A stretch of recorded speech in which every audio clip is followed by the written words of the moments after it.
بسم الله والحمد لله والصلاة والسلام على رسول الله صلى الله على نبينا محمد وعلى آله وصحبه أجمعين برحمتك أرحم الراحمين. We begin in the name of Allah subhanahu wa ta'ala, and we send our blessings and salutations upon Muhammad sallallahu alayhi wa sallam, and we also thank the Sahaba radiyallahu ta'ala ajma'een.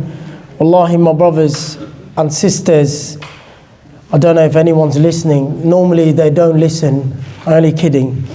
If it wasn't for the Sahaba, me and you wouldn't have enjoyed the religion the way we do. They're the ones who really worked hard for this religion, and they're the ones who actually understood the true meaning of sami'na wa ata'na, that they heard it and then they followed it.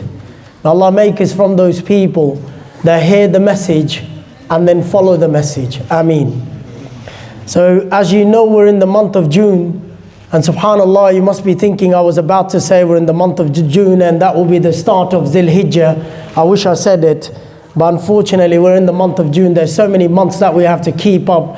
When I was growing, there was only 2 months that you had to remember, the month of Ramadan and the month of Dhul Hijjah. Now, mashallah, we live in a time there's so many months. Even the people that have designed the months, they don't even know which month they're living in. So as you know, this is the month of celebrating diversity or diversity or whatever you want to call it. That's a month when even the rainbow didn't know what happened to it, in simple words. So it's a difficult month, and it's a month where if your child goes to a public school, then you must be praying for them on a daily basis. Because this is the month that they will be exposed to some of the ideologies. They'll be actually coming home, they'll be taught certain things that they should not have been taught. SubhanAllah, we live in a time where fitrah of Allah is being challenged. Allah subhanahu wa ta'ala actually mentions about that fitratullah, that the straight path, the straight way of Allah subhanahu wa ta'ala. It's mentioned in the Quran. And many places Allah actually mentions it. So today, inshallah, what I want to devise, I want to actually make this lecture in a way that I want to start with some of the legislations, some of the laws that you need to know, because I do have an extensive study on this, and also I am part of the social group in ANIC, so Australian National Imam Council. I'm one of the members who speaks on the social issues. So when it comes to the social issues, I mean the LGBT XYZ issues. So anything that starts with the A and ends with the Z. So I do speak with the other 6 Imams as well. So I have done extensive research. Today we live in a time that people don't even know what they are. I mean, back in my days it was very easy. Either you were a male or a female. Now, till I came over here, I actually did a research how many genders were there. But let me just quickly check again before I get this wrong. It's 107. So it's a lot of genders. May Allah save us from that. So it might change. If I refresh the page again, in the next 5 minutes you might have a new gender. So you'll be lucky to have it. And so we live in a very difficult time. It's a difficult time. And so we need to know what your rights are. Now also you need to understand, I want to start with some definitions. So you know what, and these are the definitions from the Legal Centre, and what New South Wales wants you to do. So basically the first definition is sex. What that really means is it's assigned at birth as male and female. So when you are born, you're born with a particular genitalia. So basically what that means, you've got particular organs, and so at that time you don't know how to speak, so you can't really tell the doctor that you're not a female or you're not a male. So that's just how you're born. That's the first definition. The second one is gender. And this is what, according to them, it's a person's intrinsic sense. So what he feels like, in simple words. So right now you may feel like anything and you may become that. That's the idea. And then you come to the gender expression. Basically what that means is whatever you feel like expressing. So if you feel like expressing right now, I don't feel like a male, I feel like a female. And why I'm saying this, you need to understand this is very scary. The law has powers for these people. Be scared of that day when a man walks in the masjid and he says he's a female and he wants to pray in the female area. By law, the time will come that you will not be able to stop him from doing that. So right now is a time for Muslims to stand up for what they believe in. If you're not going to stand up for that, God forbid, a man's going to walk in and he's going to say he's a Muslim and he feels like a female, and that's what his expression is. By law, the New South Wales law says that in schools, if a boy who looks like a boy, who has not gone any gender transition or anything, if he says he wants to use the girls' toilet, you cannot bar him from doing that. That's happening in the public school. And that happens if your child goes to Rouse Hill, that will happen, what is happening over there. And if that child goes to a camp overnight and he says he's a girl and he's in the body of a man, he will be allowed to stay on the campsite with the girls. And you can't challenge that. So we have to be very mindful, and God forbid, this is a time that's coming and you will be attacked by that. In masjids, a woman may come and say she's a man and she wants to pray with the man. So it will be something that we will, may Allah help us that this day does not come. But if the law is made in certain way that even by being a religious organization, you will not be able to protect yourself. I spoke about this a few weeks ago. Australia does not have religious law in place. What does that mean? It means that religious people do not have rights when it comes to discrimination, when it comes to ethnicity, ethnic rights, or whatever you name it. So when it comes to the social construct, it takes precedence over religion. So you can go to court being abused as a Pakistani or as an Egyptian, but you can't go to court being abused as a Muslim. So you need to understand this. This is the country where you don't have Religious Discrimination Act as of yet. So you're not protected by law if you follow a particular religion. Yes, you're allowed to preach what you want to preach, but you can't really challenge on the basis of discrimination, being discriminated on the basis of religion. You can't do that. All right, this is what you need to know. Now comes transgender. This is an adjective to describe a diverse group of individuals who cross or transcend culturally defined categories of gender. So again, you may be assigned on a particular gender on the birth, but that's not you. So you want to actually be something else, and you can be like that. And then you've got the cisgender. Now cisgender is the way you were born, you identify the same way.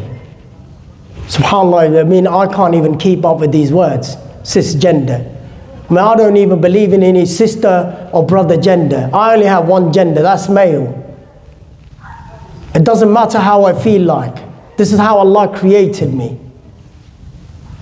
And then you've got the gender dysphoria. Gender dysphoria is actually the distress that is caused by being born in a wrong body.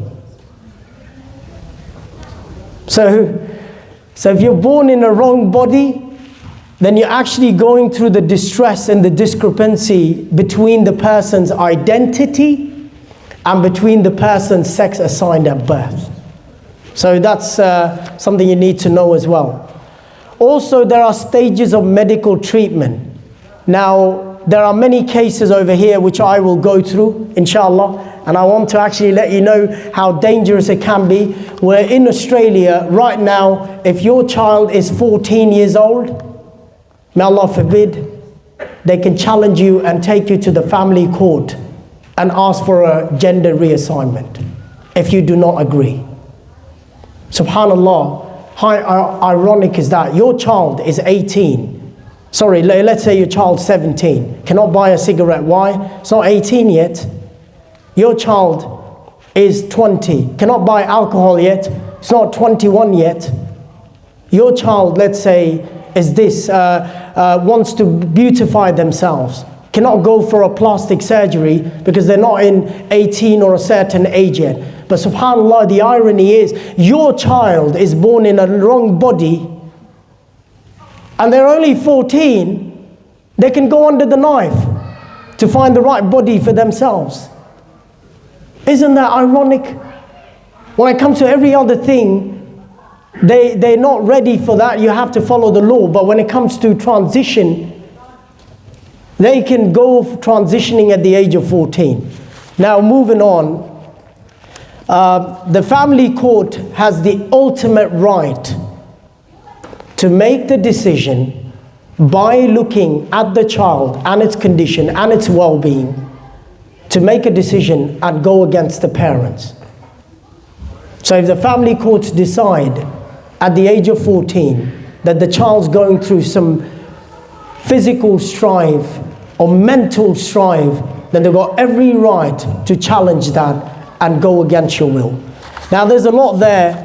I don't want to spend time on that, but I want to actually give you the treatment. Now, stage 1, that's the treatment for transgender in transitioning in Australia. It's called the blockers. The blockers actually is when the child and the parents agree to the treatment, and if they do not agree to the treatment, blocker treatment can be given without informing the parents. This is where the school has more rights than you sitting as a parent. If your child went and said that my parents and my culture does not allow that, but I'm actually born in a different body, the counselor of the school and the principal of the school can make can actually make a decision on looking at the maturity of the child and make that decision of the blocker treatment. The blocker treatment is actually giving medication to stop puberty or to stop transitioning into going to a male body or transitioning, or these are the medications actually stopping your puberty or the stages of your male transitioning, or if you're a female transitioning, becoming a female. That's what the blocker treatment is. That blocks you from becoming what you are, what your body is. And this treatment, stage 1, can be administered by the school without your knowledge. That's the law of New South Wales. That's the law of Australia. They don't need to tell you, because this treatment has got nothing to do with the transitioning or this treatment. This is called the first stage, gender dysphoria, which we just spoke about, because he's going through a distress in his mind and he's suffering a mental illness. So this stage is okay. And then you come to the next stage, which is actually basically this is when they start giving medication, which is also known as estrogen or testosterone. So basically this is the time when they start giving surgical treatments or other heavy medication in order to change their voice level, or in order to change the way they are growing up, and all these stages are formed in that. So particularly what it actually means is that this is when they are going into the main transitioning, when they want to become from a male or a female, or from female to become a male. That's that stage. And the final stage, according to the law, is the surgery stage. That's when you start cutting off your body and you start going or implanting particular organs in your body, or going into the next stage.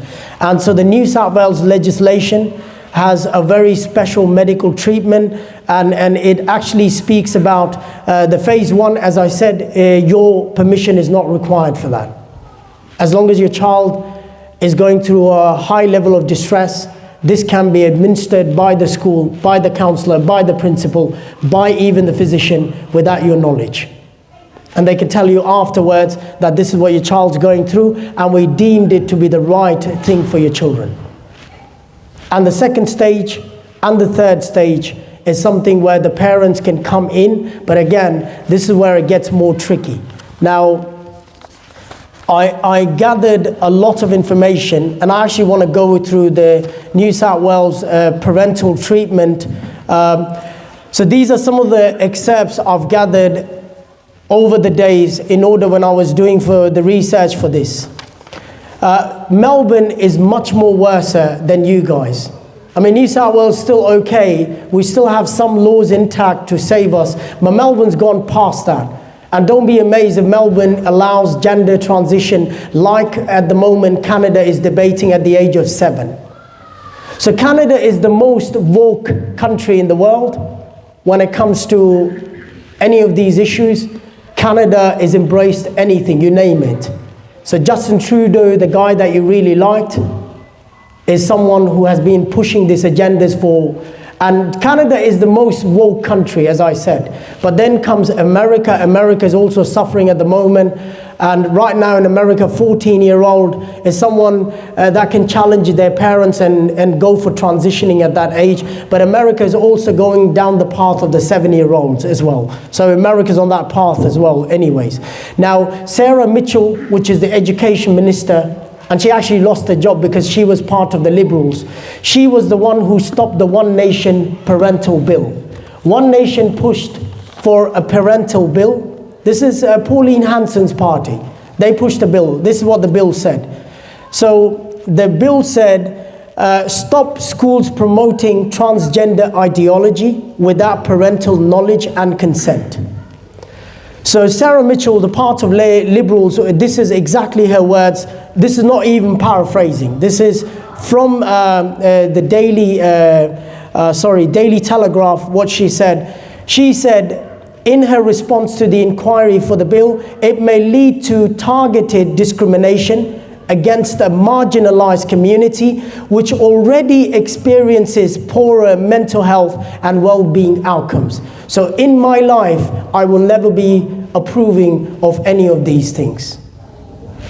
So this is exactly what Sarah Mitchell said. She was a Liberal education minister. She's lost her job because the Liberals not in power. But imagine if Liberals were pushing for that. Labour's already come on the promise to do whatever your children like or whatever this rainbow flag wants. They already came on that promise. So if you guys voted for Labour, then you have to rethink what you've done. Also, she said, New South Wales schools have legal obligations to protect and support the students, including those who are same-sex attracted and transgender. So they said, this is her words, they've got legal obligation to protect the children.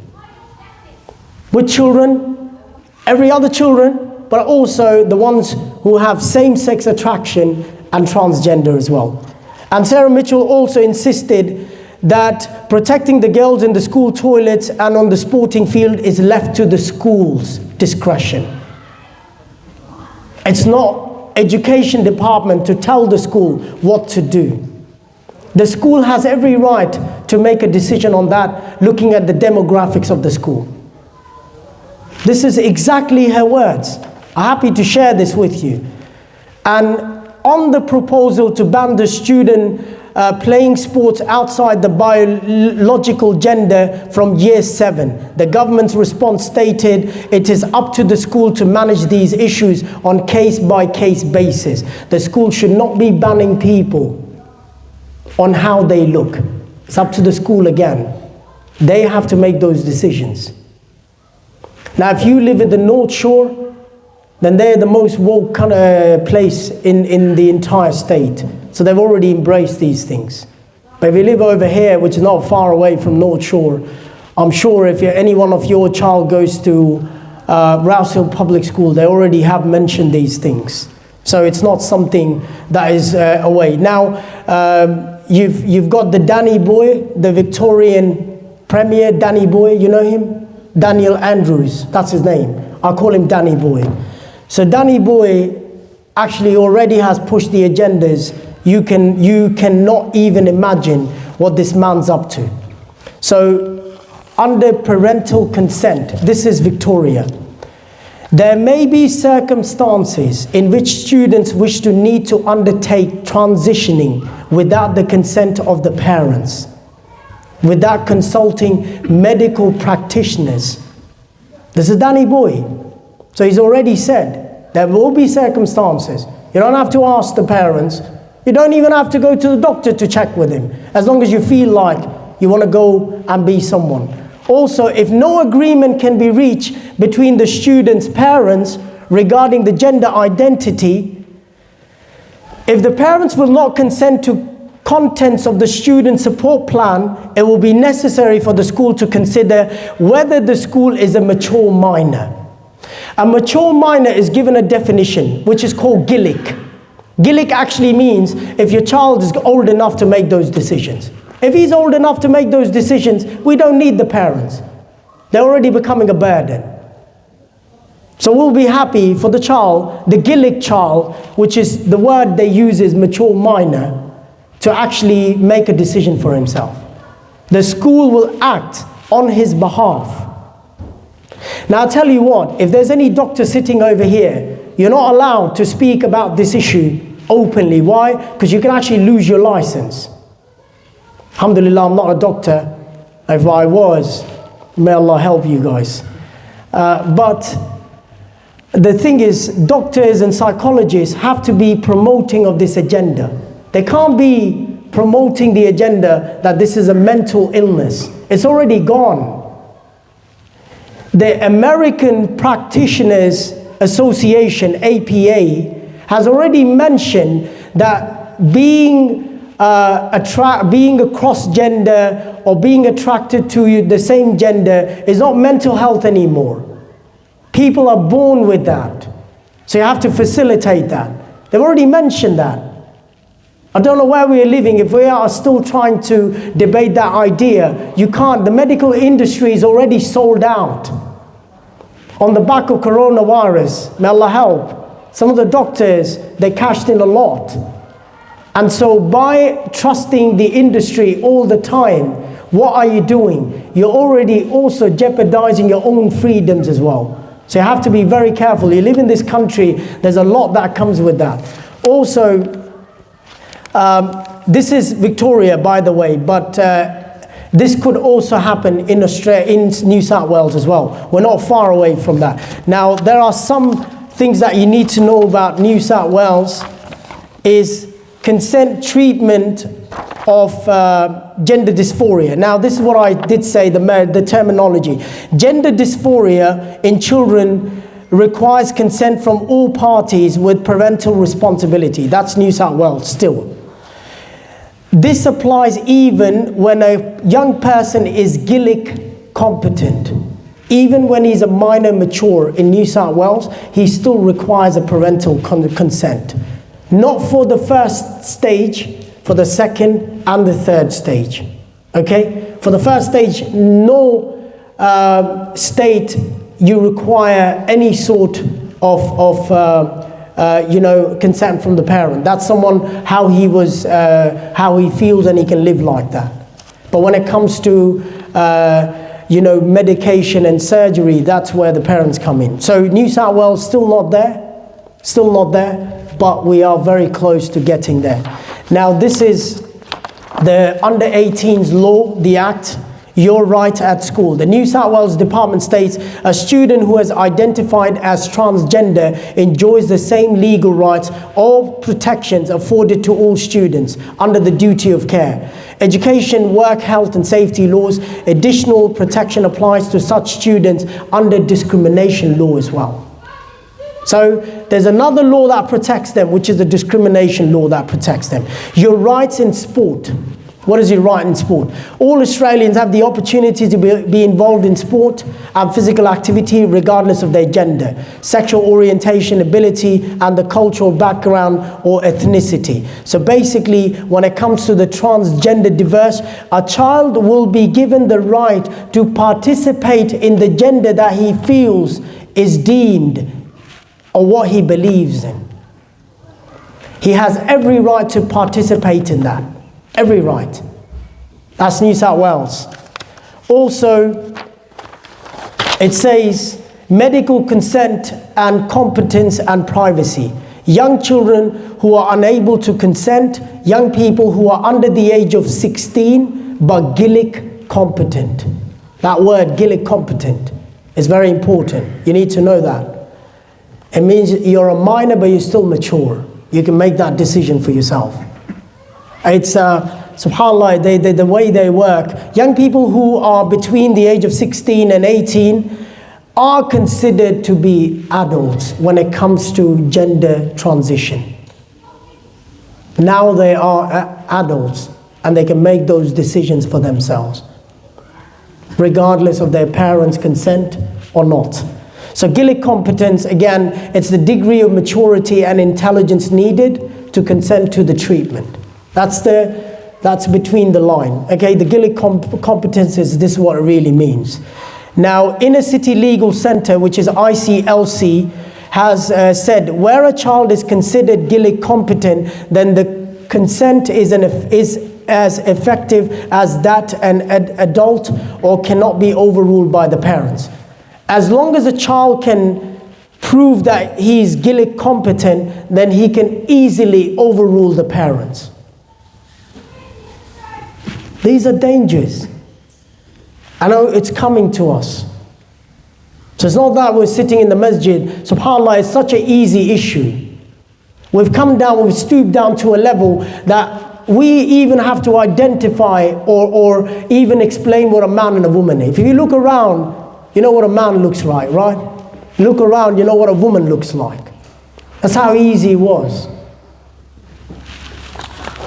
And then moving on, then you've got the medical privacy, which I said, by the privacy law, in many cases, doctor can sensitively meet their obligation in relation to disclosing information to even immediate relatives. Immediate relatives meaning your parents. Some of those information that you've said while talking to them, by law, if the child says, my parents knowing this will be harming to me, the doctor does not need to discuss that with the parents. And as long as they're above the age of 14. Yes, if he's under the age of 14, you've got every right to know. Now, accessing hormones.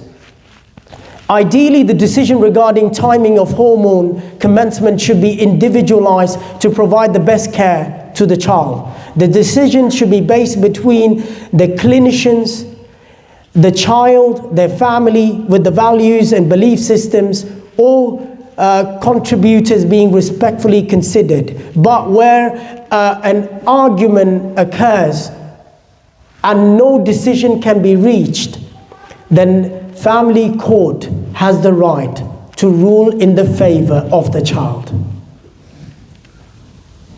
That's the law. And there are some cases, but anyways, right now, just to let you know, in Canada, there's a very famous case which is being debated, where a child has taken the parents to court, and the child is under the age of 14, and he has taken the parents to court and has won the case as well to go through the gender transition. So it's the dangerous thing that we're seeing today. SubhanAllah, when we were growing in our days, if by mistake you called the emergency service that your dad was beating you, the police would say on the phone, hang the phone before I come and beat you up with your dad as well. But that's not the case today. SubhanAllah, you know, I'm not joking. That was the days as well. Today, SubhanAllah, I'm not promoting the culture of beating, but I'm only telling you, we're disciplining. Sorry, that's the right word. I have to edit this one, or else I'll lose my career. Anyways, what I'm trying to say is, when you discipline your child, today they tell you in the school, your child knows it. If your parents are difficult, remember the number 000. They're always there to help. They will come and they will help you in all difficult situations. SubhanAllah, when I migrated to this country in UK, the emergency number is 999. I've told you this story before as a funny story. because my son got locked up in the car. And these were the days when Honda had the key where it had a lock button and the unlock button. I wish I had bought a Corolla where you only had one button you press to unlock and lock. So I gave him the key, he was crying, and I closed the door to open the front door, and he pressed the lock button. And it was a hot day, and I'm now thinking, what should I do? And I went inside to find the second key because the door was open, but I couldn't find the second key. And I'm calling 999. And it says, please try again, wrong number. And I call my wife, then I'm calling 999. She got very upset. She's like, don't you know it's like, she said the S word, which is not a very good word, but she said it's over here at 000. I'm like, I don't know, I've never called the police before. But then eventually I just found a brick and I broke the front window because the police was taking a lot of time.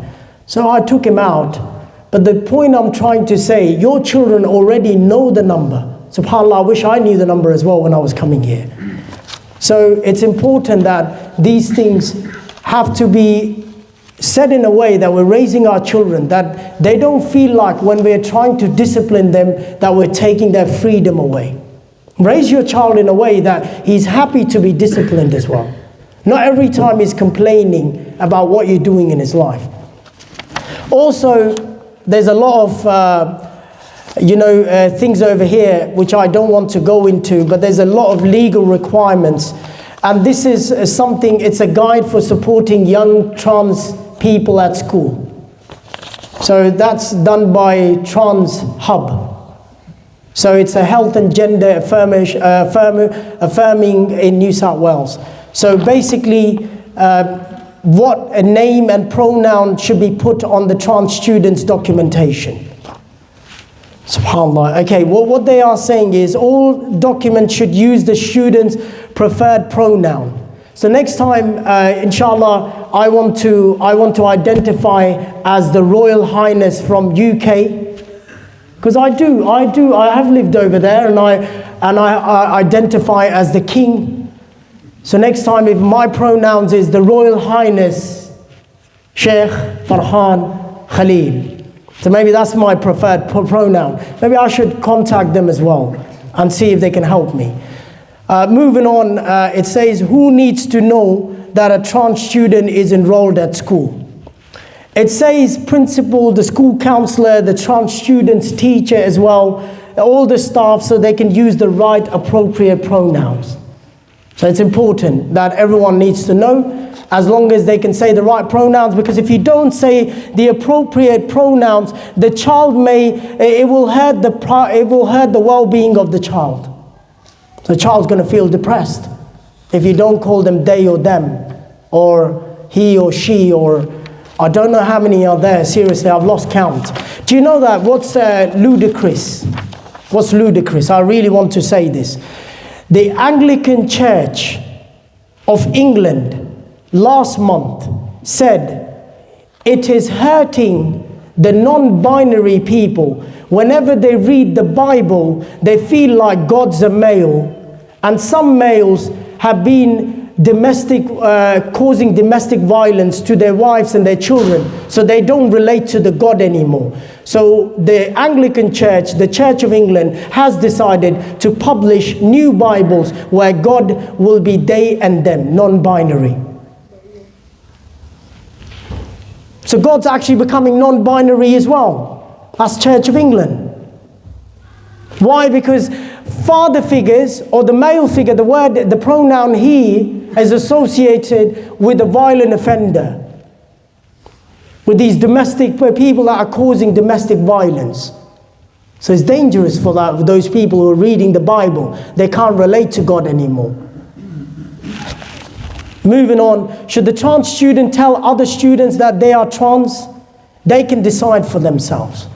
They can tell as many as people they like, as long as they feel safe. What toilets should the trans student use? This can be an important way to support the trans student.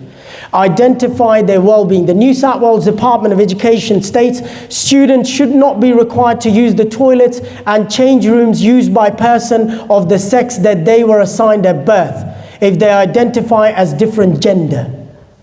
So you have to feel inclusive. Do you guys know Dylan Mulvaney? Anyone knows that? He used to actually come on the US version of Sesame Street. Actually, it was not Sesame Street. The US version of, what's that program that comes in the morning on ABC for children? Play School. So Dylan Mulvaney was actually, they used to come on the children version of Play School in America. All of a sudden, this man decided, he said, the first thing he said, that he was a gay. And after some time, he said, oh, he was not a gay, he's a woman. And after some times, he started wearing the women clothing. And after that, he said, my 65th day as a woman, my 25th day as a woman. And Dylan Mulvaney actually celebrated, was invited by Joe Biden, and he was given a one-to-one with Joe Biden inside the White House, and how Joe Biden said that we are so proud of you that you came out. 365 days he lived as a woman, and guess what? He came out saying that he's a woman, but he is lesbian now.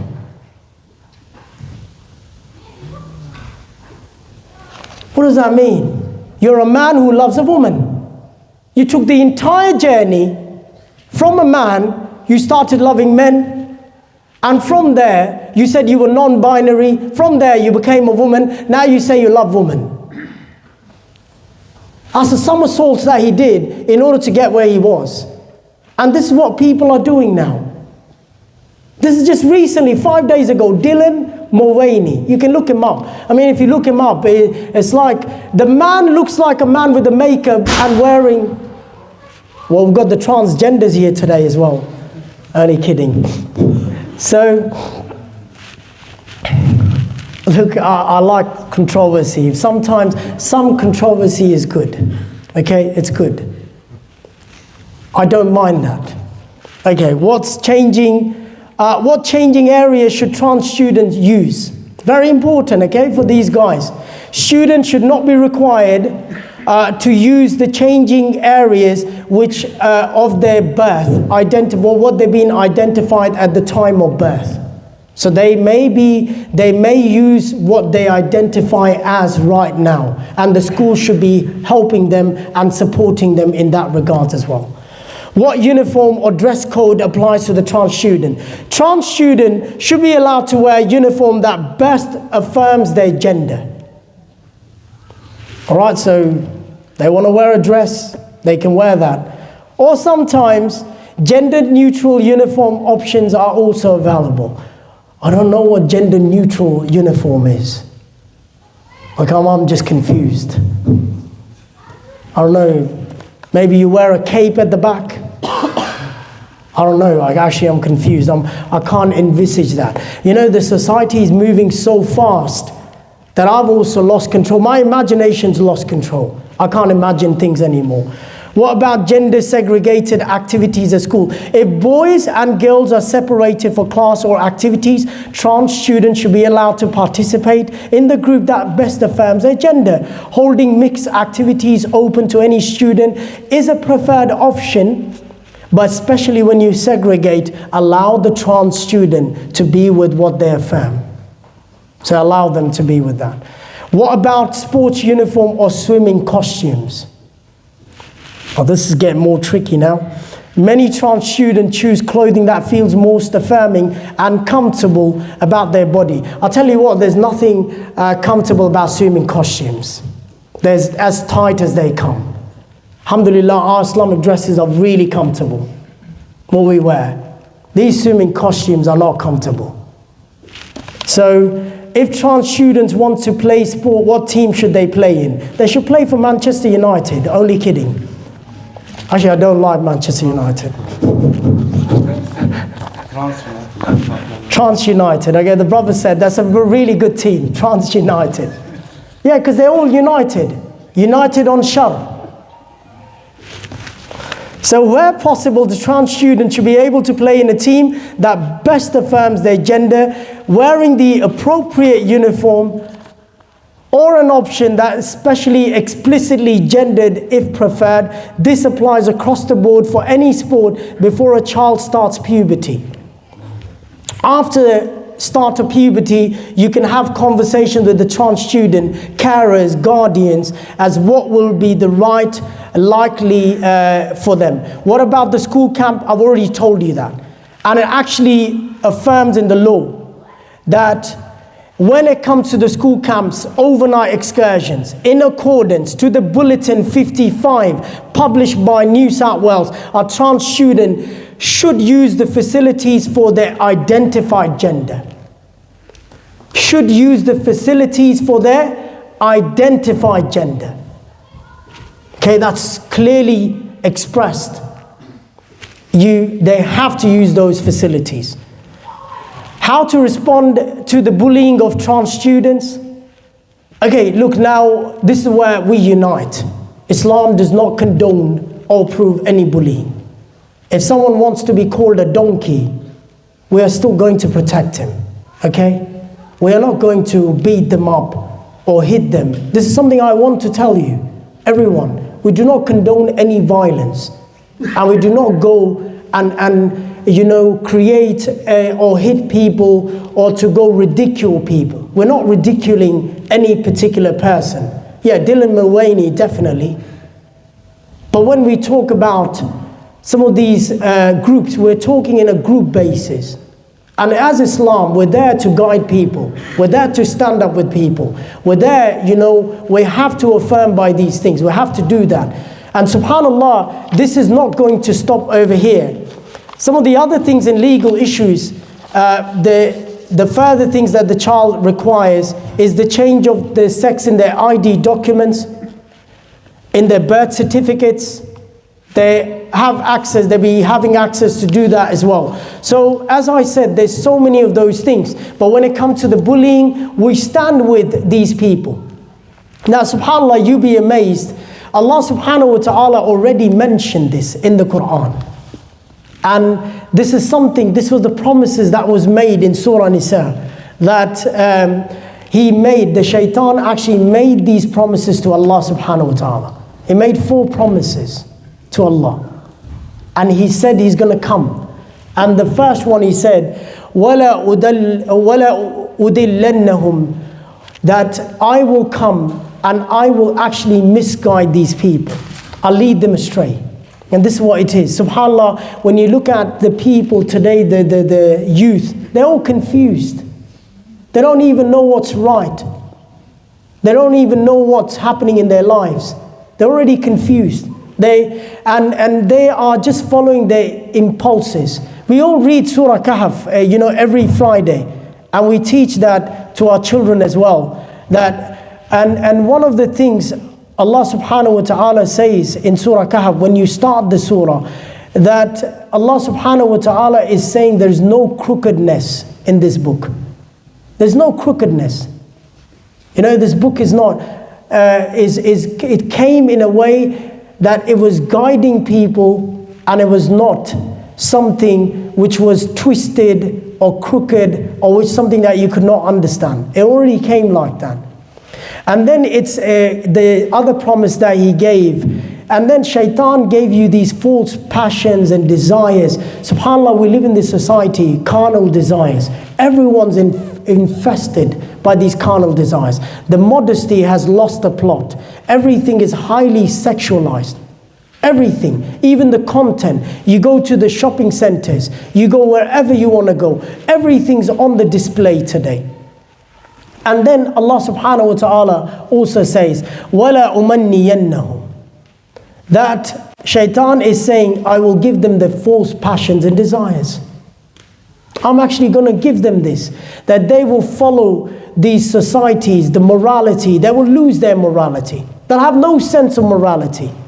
And then also, this third promise that he made, وَلَا عَمُرَنَّهُمْ فَلْيُبَتِّكُنَّ آذَانَ الْأَنْعَامِ, that this is something, subhanAllah, I want to tell you this, you'll be actually very amazed, that I will command them to slit the ears of their cattle.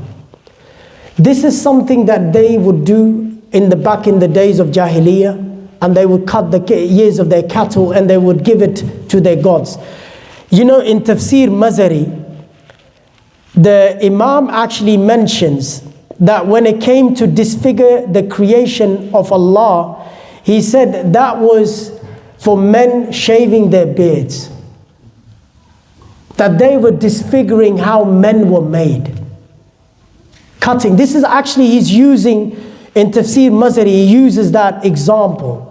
How men, when they, and then the way how the fitrah of a man was, a fitrah of a woman was, when they even tried to change, and even, you know, doing your eyebrows. This is what he said in that. This is how strict the scholars were in the past. That they were saying, by doing this, that you are actually changing. The simple words Allah used to slit the ears of the cattle. And then the final thing, وَلَعَمُرَنَّهُمْ فَلْيُغَيِّرَنَّ خَلْقَ اللَّهِ. That I will come and tell them to change the creation of Allah. SubhanAllah, when we were growing in our days, what was the khalq Allah changing? Michael Jackson was a great example. The man was born as a black man who had issue with how he looked. And he went on to change even the way of his skin as well, even the way his nose as well. We know that his nose would fell off. That's how many surgeries he went to. Now we've come from that khalq Allah, which is now being changed from man to a woman to a man. And God knows there's so many things happening. We've come to, we've heard cloning. We've heard the cloning of the tomatoes as well. You don't need to even now go to the farm to actually let the tomatoes grow. You just clone one tomato, you can have as many tomatoes you like. Even the vegetables are being grown in that way. SubhanAllah, we live in a time where we have lost this complete thing. And you know what, I actually want to tell you, there was sometimes you feel like, I was reading this, and this is what my khutbah was today as well. And there was this guy, and some of you probably know if you follow sport. This is now becoming a problem. You know, there's a guy called William Thomas in America. He's a swimmer. By the age of 21, he transitioned. And subhanAllah, what is his transitioning? He didn't even went to the gender transitioning, meaning he did not even go for any surgery. He's just a male, and he looks like a male as well. And he's a 6 feet, he's a 185 centimeter male in the pool, swimming with the females. His new name is Leah Thomas. Leah Thomas, that's his name. And why this came to my attention, the people of today, these people like the CNN, there's a commentator on CNN, Megyn Kelly. Megyn Kelly was giving a long prelude, or you can say, speaking about this guy, and she said that there was a time that we wanted to give our shoulders to these people, we thought about them, until they came and they attacked us females. Today you ask a politician, what's a female? You even ask a doctor, what's a female? He's going to tell you it's a social construct. How hard it is to tell a female, someone that's born with female genitalia, and a male, someone's born with a male genitalia. How hard it is. No one's going to give you that answer. You ask anyone, you've looked at so many videos where they even are confused. Why? Because they don't want to say that, because they don't want to be cancelled. And this is where sometimes we need to understand, brothers, it's never about numbers. It's never about numbers. Some of you are sitting at the back, and I've got nothing against Yasser Khadi. Someone already laughing. You know, that's how I feel when I listen to him. Anyways, I've got nothing against him. I'm being very honest. So in terms of, I would say in academics, in knowledge, he'd be more bigger than me. All right, he's a doctor. I'm not a doctor. Okay, so he put out Navigating Differences. Most of you have read it. You actually shared it as well. You're very proud to share it. Basically, that document is signing off your freedom. Why? Because you are accepting the way of their life. I don't know if you've read that. You go into your belief system. Yes, you say all those great things. But then when it comes to the other people, you say we live in a society, we have to, yes, no one's saying we live in a society. But understand, subhanAllah, Lut did not say you can carry on your haram and let me preach what I want to preach. Islam is not apologetic. You need to understand that. Every younger person sitting over here, you should not be apologizing any time about Islam. Islam's not apologetic.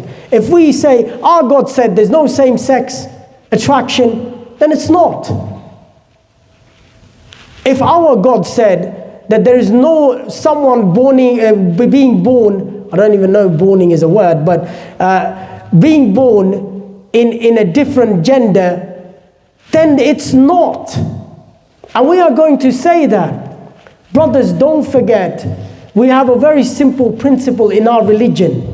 كنتم خير أمة أخرجت للناس تأمرون بالمعروف وتنهون عن المنكر. We have been sent down to the entire humanity so that we can guide them for good and we can forbid them from evil. We don't have to sign a document and saying Navigating Differences and getting 25 or 100 imams signing that document. No, we don't. When you start signing these documents, then you start giving away your freedom as well. You have to stand up what you believe in. You're the only religion in the world who's fighting for all these issues. Christianity has given up already. They don't even know what's right or what's wrong anymore. We spoke about the Bible. They even want to make God non-binary. Yes, we believe Allah does not have a gender. We believe that. That's everyone in this room has to believe this. He's not male, he's not female. But it doesn't mean that we're not going to use the gender that Allah used in the Quran. Huwa. It's a gender, it's a male gender, it's a dominant gender. Today we have a problem to even say guys.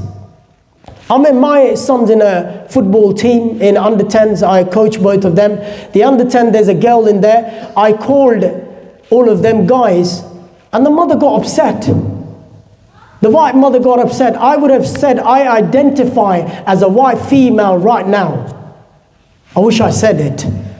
She got upset.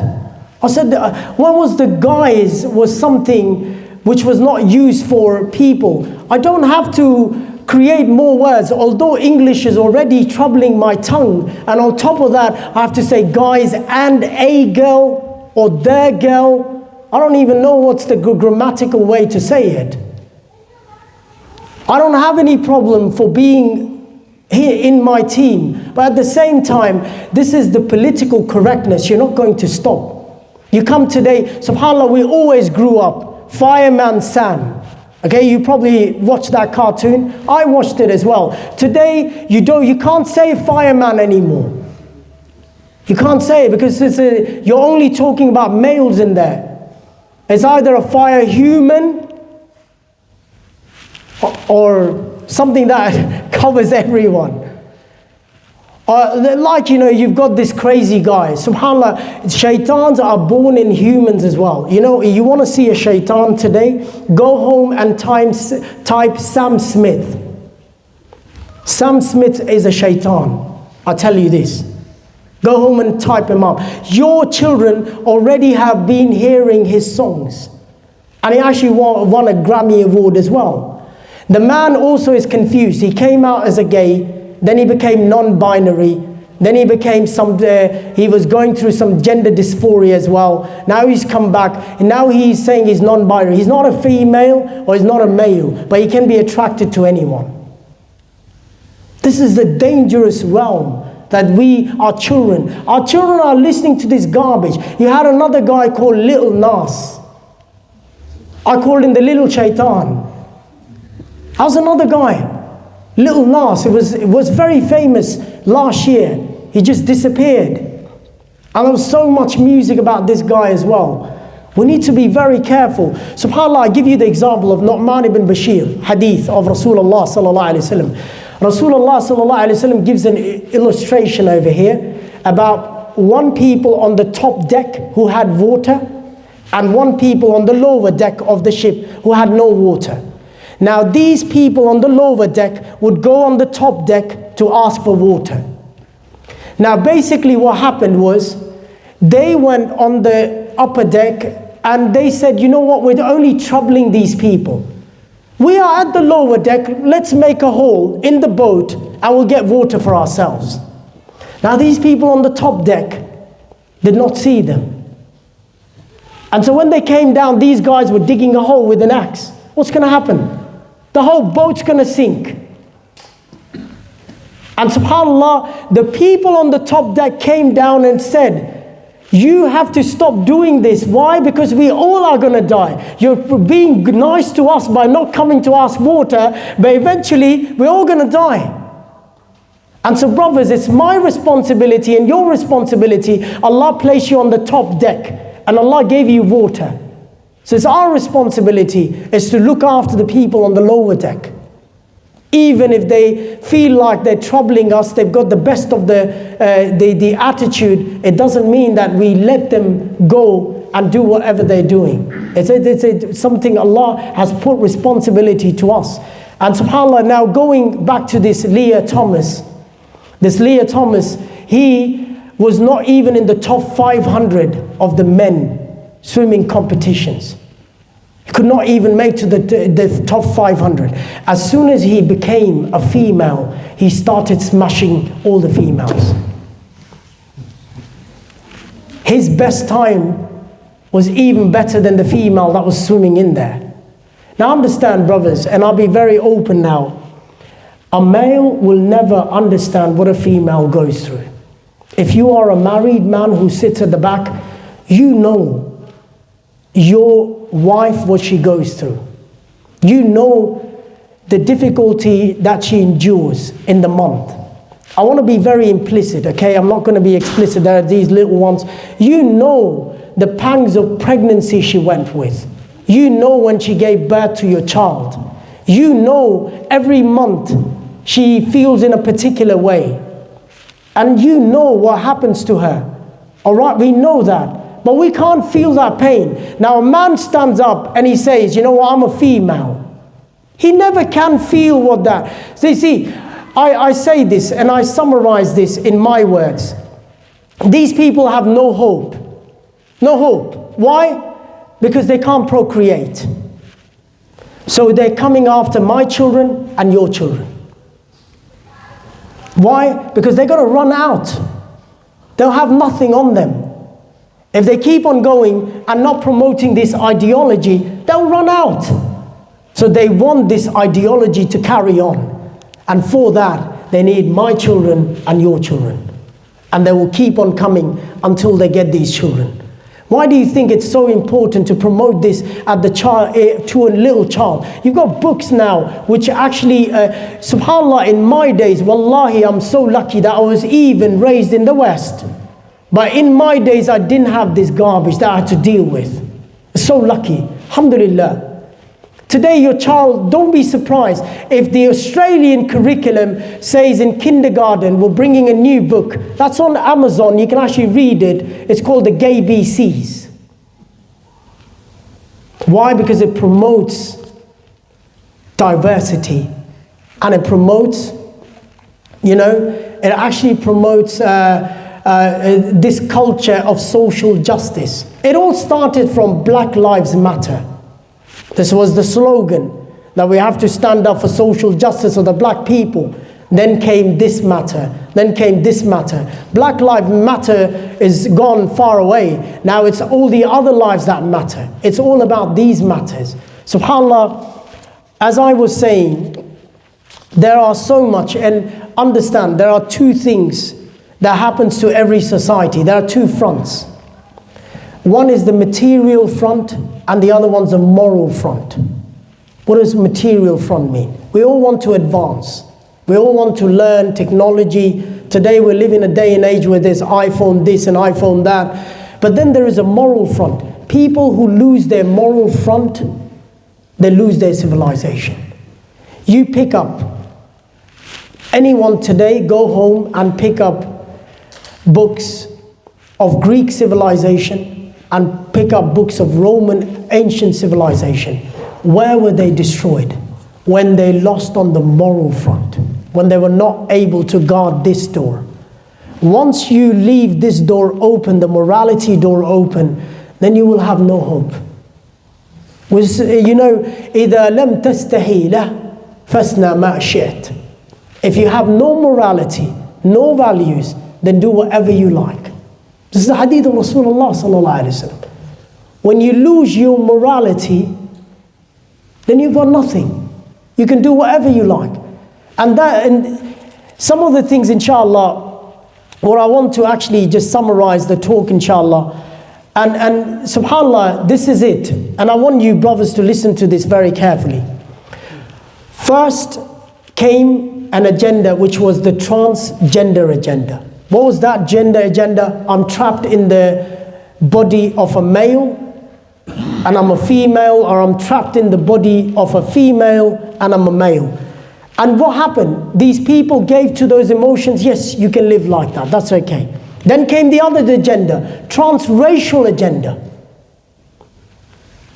I'm a white person, but I'm trapped in the body of a white person. Actually, in reality, I'm a black person. Does that make sense? SubhanAllah. This is another agenda which is called the transracial thing. So people came out, I may look like a Chinese, but I'm trapped. I am trapped in this Chinese body, but I'm an Arab. All right? I may look like a Pakistani, and this is coming from the heart, but I'm trapped in the Pakistani body. I'm an Anglo-Saxon, a white man. So this is transracial agenda. And then after that came the transable agenda. Do you know what this agenda is? That you are a man or a woman with, mashallah, with a healthy body, but you feel like an amputee. So you cut your hand off. Why? Because I am a handicap and I'm trapped in a full body. And there is cases in America, a woman actually bleached her eyes. Why? Because she felt like she was blind and she was trapped in a body with eyes. And that's what we're coming down to, subhanAllah. And now you've got the new one, trans baby. You know the trans baby one? That's a new one, I'm not joking. A man put an ad on Gumtree saying that he needs a nanny to look after him and to change his diapers every day because he's trapped in an adult body. Where are we going to stop? Wallahi, it sounds like a joke, but this is the agenda, going to pedophilia. I didn't want to say that. This is where they're going to stop. You know, right now these white people, these governments, they hate the pedophilia. It all started, we were in this country 100 years ago. These agendas were outlawed and you could go to jail for that. But today, if you speak about these agendas, against these agendas, you can actually go to jail for that. And so, don't be scared if the time comes when a pedophile comes and he says he's born like that. So it's all going there. This is where it's going. Now, to summarize, inshallah, very quickly, in my experience, working with the youth, I've got certain points that I believe are some of the factors, but there are many, many factors. The first factor, which started in the 18th century, take God out of your life. Once you take God out of your life, then you feel free. This is what they did. They took God out of their lives and they had more control over their lives. The second point that comes from that is us Muslims sitting over here, some of us, not saying all of us, and I believe none of us, but definitely it falls for the young Muslim youth, that they are Muslims, but they don't give full authority to Allah. When it comes to their lives, when it comes to their morals, their ethics, they don't give full authority to Allah. Why? It's okay to follow this ideology. Do you know the most young Muslims today, the ones that go to university, the ones who are raised in these countries, they're the most woke Muslims. What does that mean? They always say, it's okay, I'm not siding, I'm not believing in this agenda, but I want to help this gay man.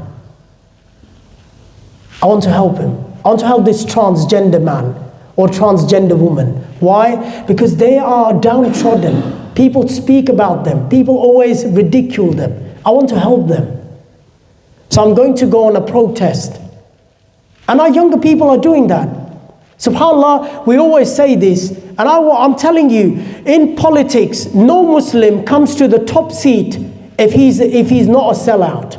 Hamza Yusuf, the SNP leader, the Scotland National Party leader in UK, is a Muslim, a Pakistani, who says, I don't believe same-sex marriage or same-sex attraction is a sin.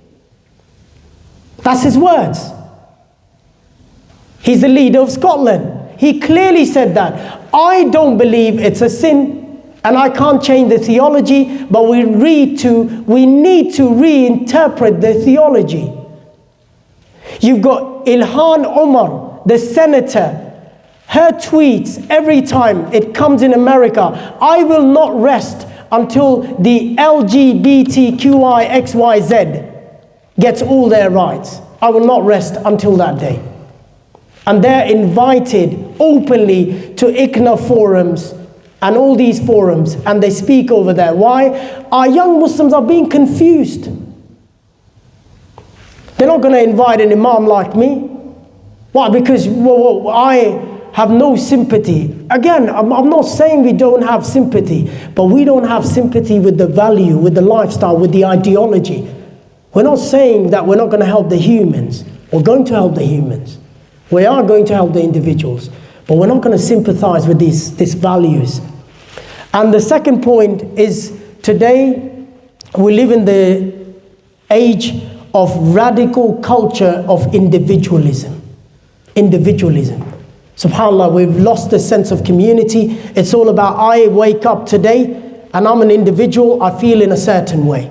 Even if I defy science or knowledge or anything. This is a social construct of biology that you studied. If there's anyone who studied biology, I guarantee you that in 5 years, your child's going to actually study in biology, which they're already working to change the curriculum. There is a social construct, and then there is a gender, there is a cisgender. You'll be actually learning this, even to become a doctor as well. That's where they're going.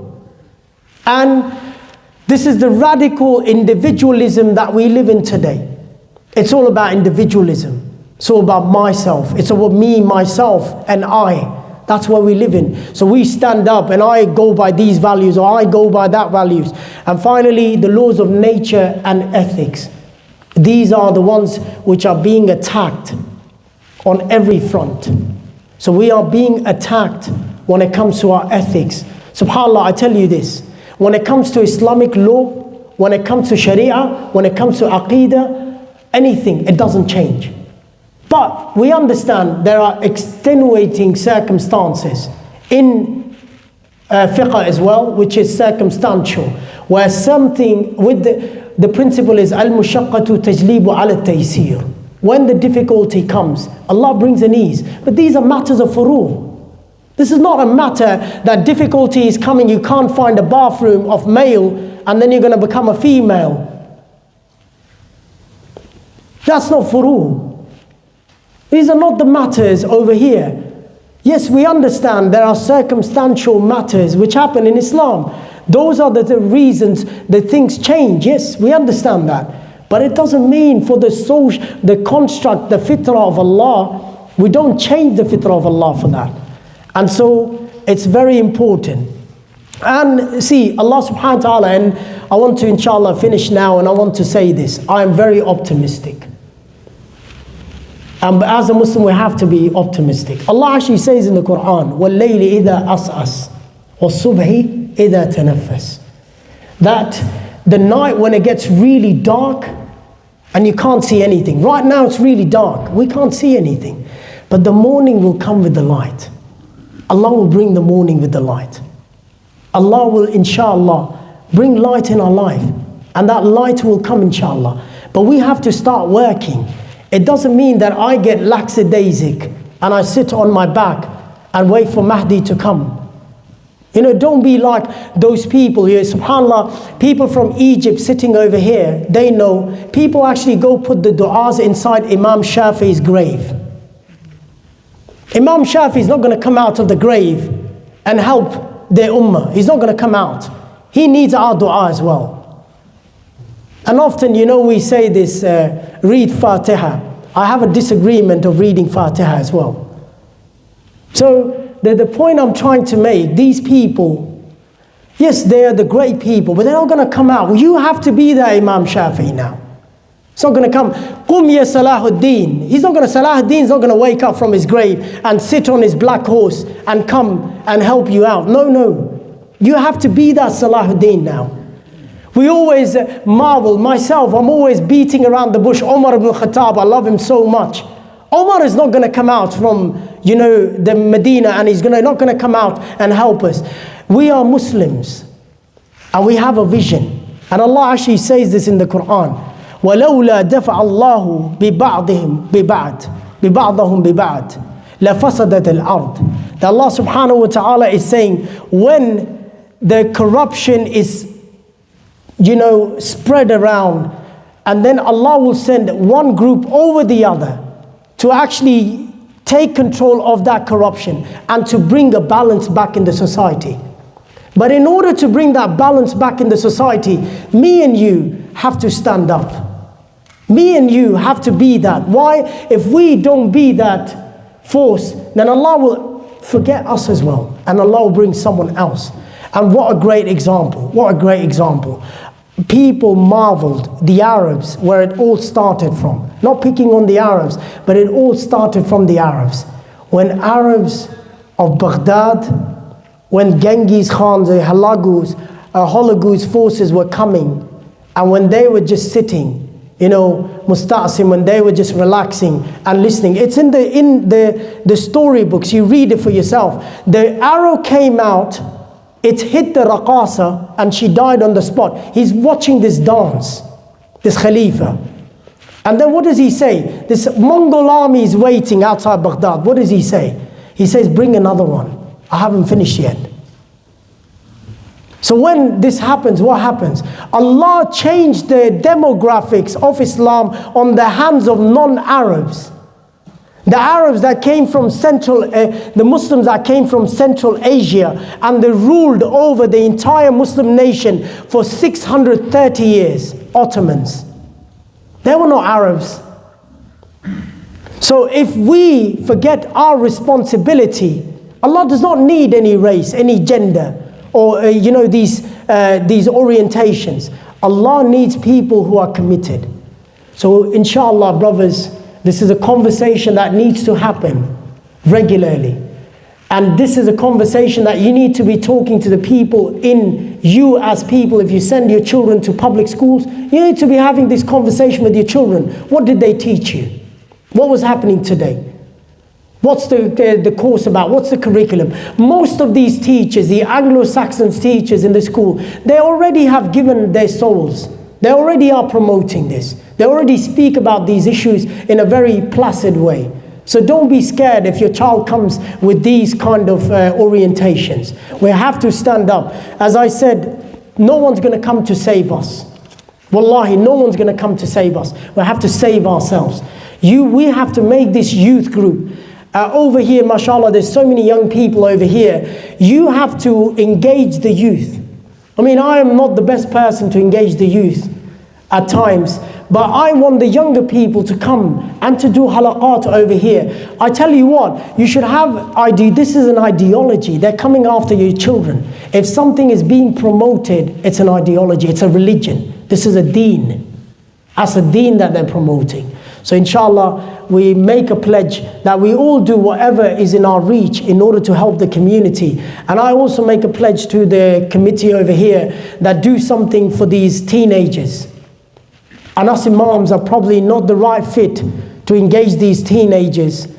You need to get these younger people who have come out of universities or, like a young man I see over here, Yusuf, a really good young man who could actually be an engagement for these youth over here and, can facilitate the youth and can speak the lingo. I am an old man, I'm more closer to my expiry date. I don't even know the vocabulary of people. SubhanAllah, my son speaks about vocabulary that confuses my own brain. Our English is my backhand, but some of these language they speak, my son said that's cap. I said, yeah, it's a cap. And he started laughing until I found out cap means a lie. And then that's lit. Well, I can't keep up with this language, lit. Is something on fire?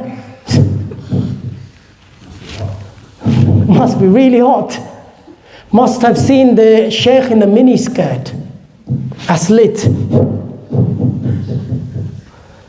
So, unfortunately, that's some of the vocabulary they're using.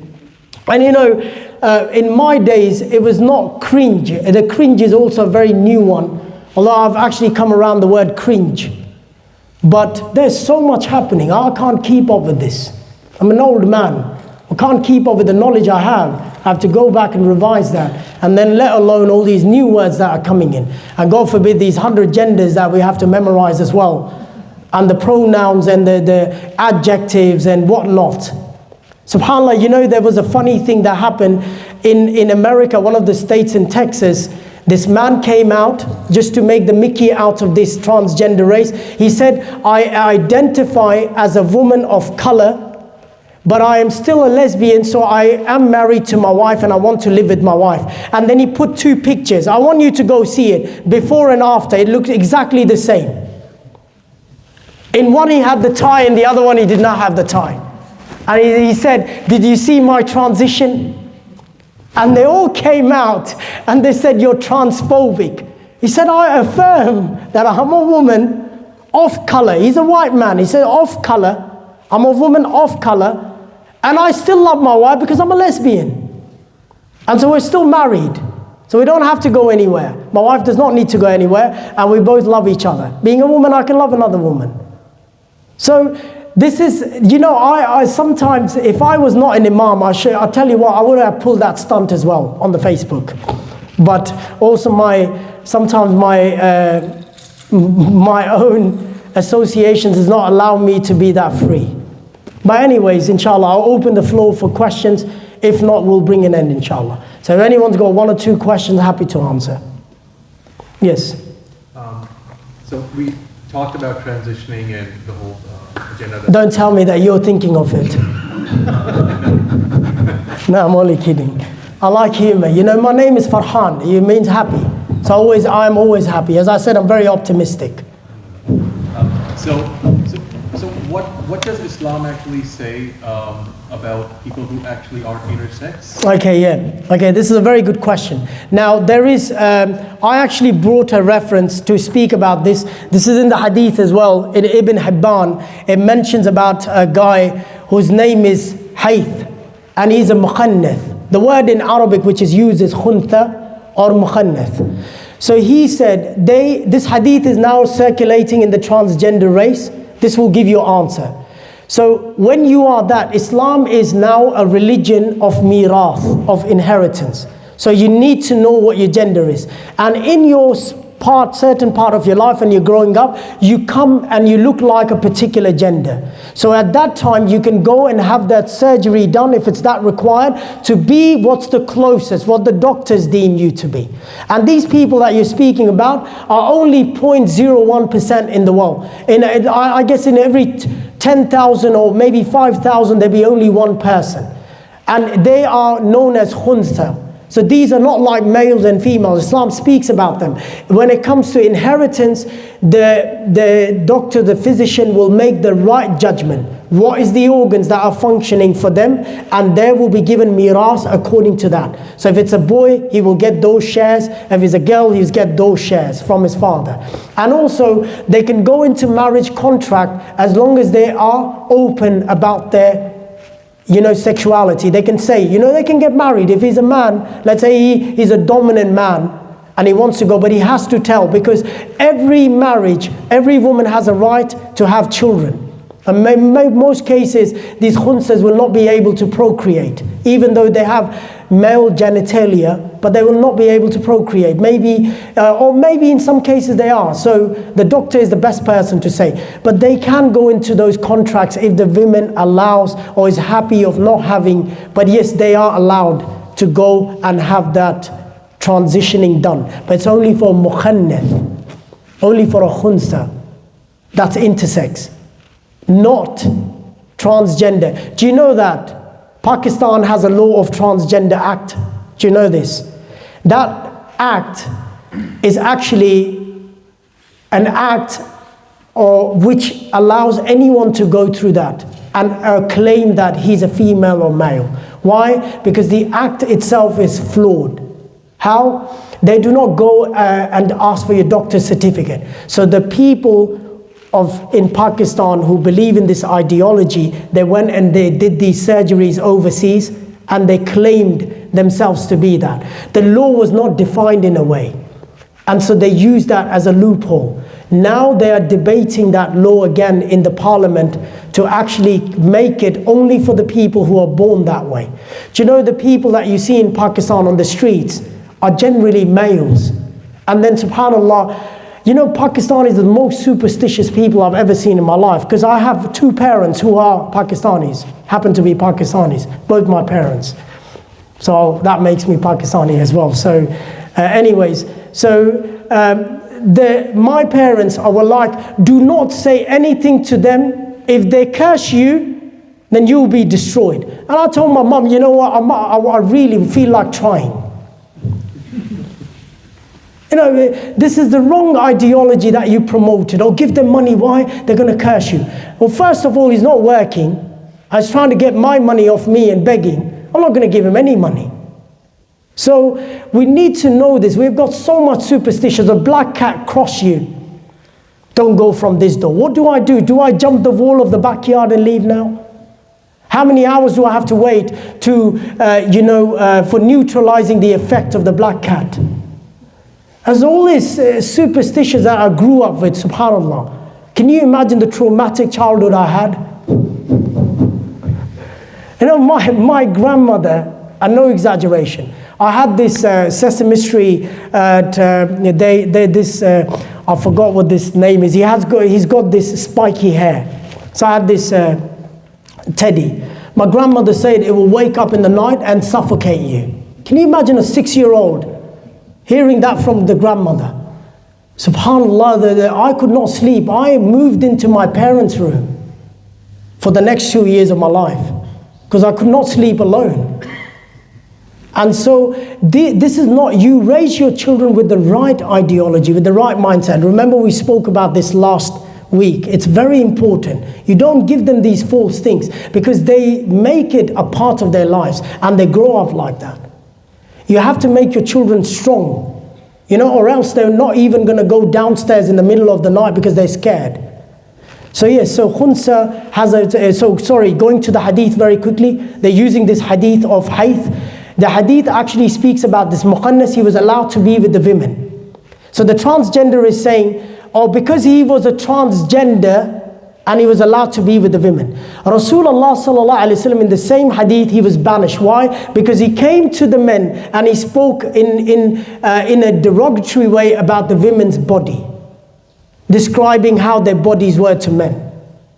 And he banished him straight away. So he was not a transgender. He was a mukhannas. That's the word of the hadith used. And so he was banished after that. Why? Because he spoke in a vulgar way about the women. And Rasulullah will never endorse such an action. And so he was banished, he was asked to leave, even asked to leave the city as well. And it's a mukhannas, the word is actually in the hadith, you can read it. The man's name was Hayth, that was his name. So that's the only example of such a case? Yeah, that's an example. In the Quran, there's only one hadith that we have? Yeah, this is the hadith that we have, but scholars have discussed this. The Quran does not have this. The Quran clearly speaks about dhakarin aw untha. The Quran speaks about male and female, so many places. So any examples in the four Imams' lives or such? Yeah, definitely. So if there was an example in the life of, of Prophet Muhammad sallallahu alaihi wasallam, definitely there'll be examples in the lives of Imam. I haven't done my research, but definitely there'll be examples in their lives as well. It's like people have existed in that way. Islam is a religion of fairness. So even with the mukhannath, he's allowed to be identified in a particular way, which is more closer to his, not his liking, his biological self. Again, the biology is important there. So that's how he will be given his inheritance. Any other question?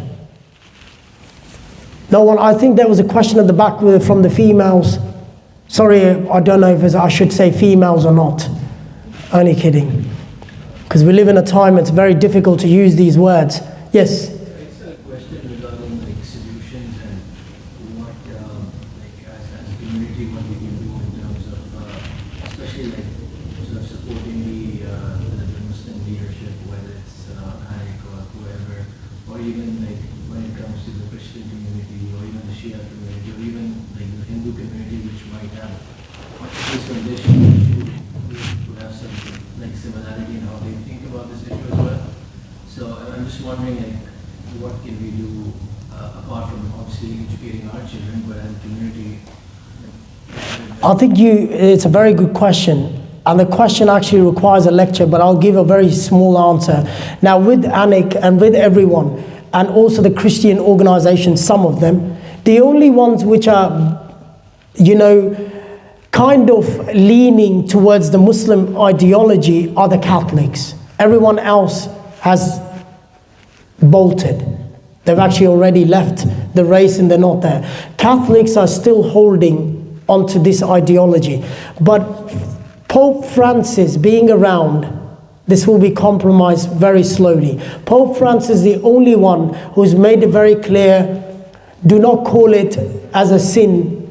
And he's now giving this hidden messages in his communication that, so basically, going back to your question, first of all, we don't need anyone. That's the first thing. Anik and all these people are definitely working on these, they're making statements. You have to make statements, you've got your political leadership. You have to tell them what you believe in. You have to fight for the first thing is the religious discrimination law. Until that law is not going to be enacted in New South Wales, you're not going to be able to win the battles, because the discrimination law is really strong and it will outlaw your religious beliefs. So this is the first and the foremost thing. You have to tell people, in Australia still, the religious denominations are 49%. Still till today's day and age, until the last census. The non-religion, the atheists and agnostics have come to 47%. And so there are still some others which make 100%, which are not identified, they're unidentified. So what that means is, we're already going down, and these other religions are coming. Yes, they are really good to lobby around with, to actually come with them as well. But at the same time, we have to come together. We don't have to be scared. A lot of imams do not speak openly about these issues on the mimbars. Why? Because they're associated with the government. Because you're being paid by the government. So when you start openly speaking about these matters, and it comes on the video, or it comes on your channels, or it comes in your tweets, then you start being disassociated. Understand, imams also have to feed their families, and they've got these things that they have to work with, so that's why they're not able to do that. And also some of you work in these corporate organizations. Unknowingly, you have to wear certain colors of the shirts. Why? Because every staff member is wearing that. You have to say certain things. Why? Because everyone is saying that. You're forced into that. And you don't have anything to do with that, but you just go with the flow. Because you're a minority there. So sometimes we just think, we're going to stand up for a particular group or this group. We have to be firm on our values. As I said, Islam was never about numbers. In Muslim history, whenever Muslims went on a war, we were always outnumbered. Always outnumbered. But it doesn't mean that we did not go fight for justice. I'm not saying we go fight, but this fight is meaning, I will keep on fighting, and I say this. I will keep on fighting until my last breath when it comes to these matters. Why? Because at least I can go and I can say to Allah, well, Allah had a mission. And that was a mission to promote that. Promote the right ideology of Islam. And alhamdulillah, I'm placed in a very good position. I'm not like most of you. I work in a Muslim school. I am the head of faith. I make decisions of the faith in the school. I have no one to tell what decisions I have to make when it comes to my khutbahs as well. I gave a khutbah on a particular issue in the bathrooms about e-cigarettes. The principal called me and they said, oh, you spoke about this issue. You should have told me that you're going to speak about this because so many parents were calling. I said I was being truthful. So they said, next time, can you just tell us what you're speaking about? So she came to listen to the khutbah today. It was about transgender. So I'm in a good position. I don't have to say all these things. I don't have challenges as you have. I say what I like to say. This is where we all have to come together as a community. This is where we all have to do what we can, inshallah. So, going back to you, we don't need any other faiths as long as we are united. Also understand, some imams are not going to be able to speak about these issues. Sheikh Shadi, he spoke about homosexuals. And this is a long time ago. It was on the video. First time, New South Wales, when the premier iftar was done, first time ever, that was in 2017 or 16 or one of these years. When Sheikh Shadi went to that iftar, Daily Telegraph actually had a column on the first page about him that this imam is homophobic. It was on there that you've invited a homophobic imam. Now, does that mean Sheikh Shadi does not speak about these issues? No, it doesn't mean that. But he doesn't speak openly about these issues. Understand, some imams have to be with the government as well, and they have to do that. You know what? Now, in coming days, I will be very soft as well. So my family members say to me that you have to calm down. I said, this is calming down. Imagine if I was not calm down. I'll be spitting from my mouth. I'll be Muhammad Hoblus Part 2. Actually, I could never do that. My nature's not going and screaming that way, but it'll be difficult. But does that answer your question? It's a difficult question. But as a community, we can all come together, inshallah. Yes? So, Shah, I wanted to mention an incident that happened on Monday. So, as you know, we had the futsal which was and I was coaching the 5 and 6 girls at one time, their second game. And yeah, the game was just going as normal. One of the girls on the side, she asked me, Mr. Yusuf, why is there 2 boys on that field? I'm thinking, wait. So I look at the one she points out, and probably the most skillful in the team. I think she could have got confused. To me, she looked more like, or they looked more like a girl. But then she showed me the goalkeeper, and I was like, that's a boy there. And the athleticism in the throw, I'm not being sexist, but it was, suited more towards boys' characteristics. Anyway, I brought up with the ref, and the ref just said, you have to speak with the management. It's not for me to discuss. So I spoke with one of the futsal refs that I've known for a long time, and he's ethnic, he's Iraqi. So he was, and I was talking with the manager, the futsal manager who's Greek, and yet even it was just a wavy issue with them. And they said because FIFA haven't made certain like haven't given certain instructions on this matter. That means Football Australia can't make a stringent rule, which means Football New South Wales, who makes these competitions, can't be so specific. But they said basically if someone's transgender, we have to be inclusive. But if they just go based off feelings, we can bring up to them that, you know, the other team isn't comfortable with certain players being on the field and you have to remove them. But yeah, it's happening in, you know, at the grassroots level in football. And this competition was in Bankstown. They told us the competition before, last week, was in Northern Beaches, and apparently one team had three boys. And futsal fields 5 players, so imagine basically a whole boys team. So it's kind of like, it's happening. I want to join as well. I'm a trans boy. Can I join? So, no, you're right. This is coming to us. Thank you for bringing that. Well, my question was, the students that were asking me, like, I didn't know how to respond to them. Like, I just brushed it off and I went to speak to like, how could I next time actually use that as a teaching moment?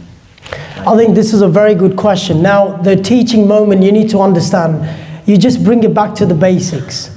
Just say, look, we have a belief system, and our belief system simply states that there are 2 genders. But understand, we live in a society with a social construct, and there are rules. And it doesn't mean that when we are part of these rules, that we are accepting these rules, but we have to play by these rules, and these rules are defined by these committees. So we just have to play by them. It's a very unfortunate thing where the society is going. But if it's the little boys, which probably are not going to understand that language, you just say, or maybe they are confused. Sometimes, you know, that word, maybe they're confused, is enough for them. And they just laugh it off. Because if you try to be more sort of philosophical with these younger people, they're not going to understand that. Younger people, year 4, and I'm sure you're talking about year 4 and 3s. This was year 5 and 6. Year 5 and 6. Or the year 5 and 6, you can open up. You can be a bit philosophical. You can actually speak about the system, where we are going, and, you know, be thankful. And that's why I've been tooting the horn of Muslim schools. It's not that I promote, don't think I've got a Muslim school I'm running, but I'm telling people that's the only way to go. Coming in the days, it's the Muslim schools the only way to go. Even if you're a Muslim teacher, if you work for a public school, you'll be forced to say they, them. Why? Because if you don't say that, you'll be losing your job. Because you'll be not abiding by the pronouns of that child. So it will become, for a teacher as well, a very dangerous place to be as well. It will be very difficult. You might navigate using the name all the time, call them by the name, but then at times you will be a slip of tongue as well. You might use the word he or she, and that might hurt their feelings. And when it hurts their feeling, they will make sure that they hurt your feeling really badly as well in the process.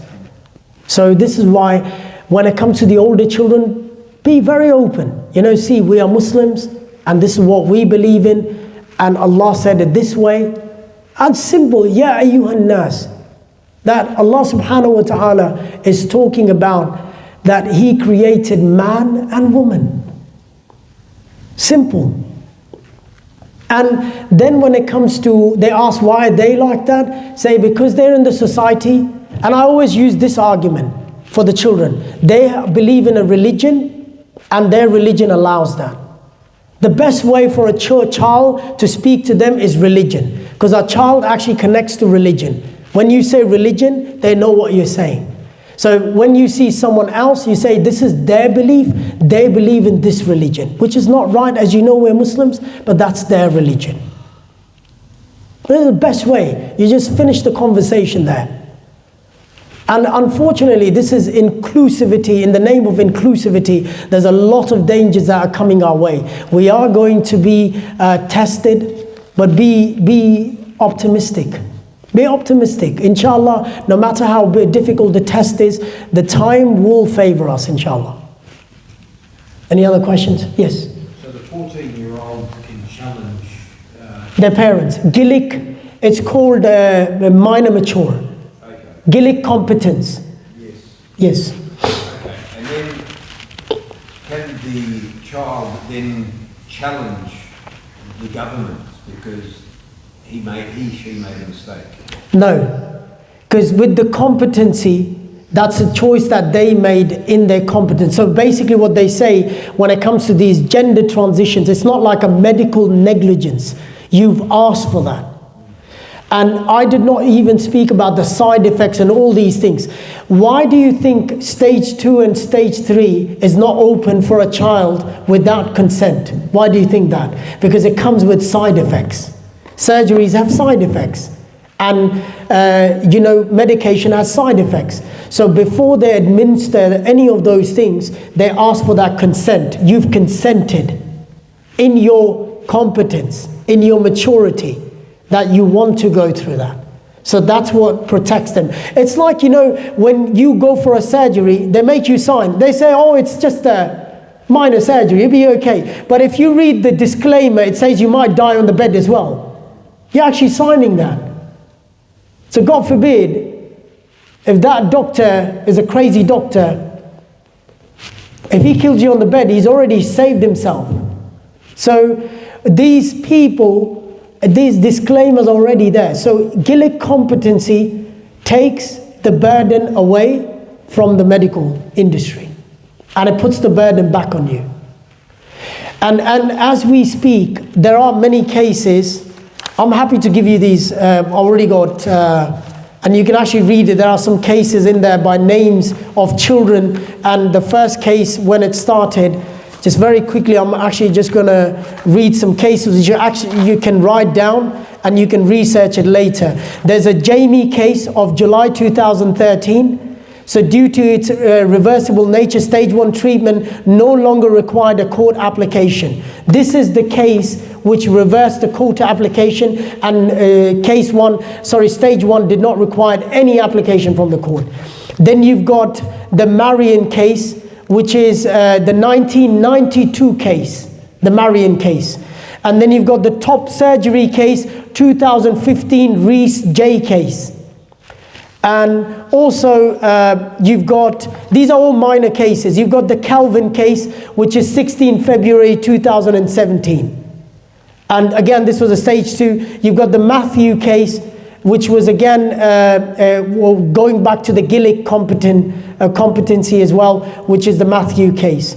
And all these cases are there. So these cases can be looked at, and this has happened in Australia. So these cases have already been open, and don't be surprised if I make dua that it never happens. As I said in my previous lecture jokingly, when Abdullah comes with a Khadija, don't be upset. Get them married if they're 18.